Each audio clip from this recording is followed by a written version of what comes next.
তৰফৰ পৰা শুভেচ্ছা জনাইছোঁ আৰু মই সুখী হৈছোঁ যে ইয়াতে এনেকুৱা এখন অনুষ্ঠান পাতিছে বুলি আৰু সেই উৎসাহত মই মোৰ স্বৰচিত এটি কবিতা পাঠ কৰিবলৈ ওলাইছোঁ।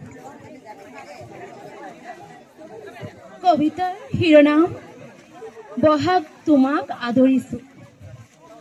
আজি অসম বিশ্ববিদ্যালয় ডিফু চৌদহৰ ফাগনীয়া বসন্ত বাটখন ডেকা ল'ৰাবোৰে সজাইছে, গাভৰু ছোৱালীবোৰে সাংস্কৃতিক সাজেৰে অংকন কৰিছে মন প্ৰাণ উৎফুল্লিত শব্দেৰে বহাগক আদৰিবলৈ আৰু সেই উৎসাহত ময়ো এটি কবিতা পাঠ কৰিবলৈ ওলাইছোঁ।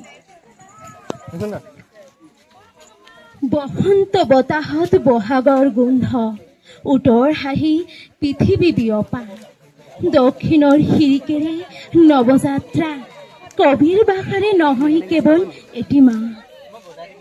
সৰাপাতৰ আঁৰ ফাটি ঘাঁহনিও মাৰে উকি, সৃষ্টিৰ লহৰত কুহি কুমলীয়া পাতবোৰো ৰচে কাহিনী। প্ৰিয়জনী দিয়া কপৌ ফুল পোৱাজনী ভাগ্যৱতী, মেখেলা চাদৰৰ ভাজে ভাজে জিলিকি আছে অসমীয়া সংস্কৃতি।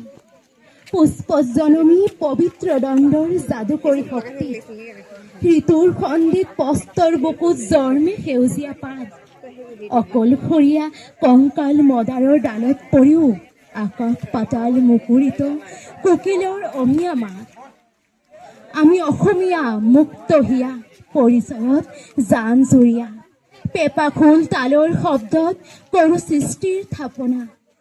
তিনি বিহুৰ মধুৰ মিলনত তেজৰ ভাষাৰে লিখো, অসমত জনমী অসমতে মৰো এয়াই কামনা বাসনা।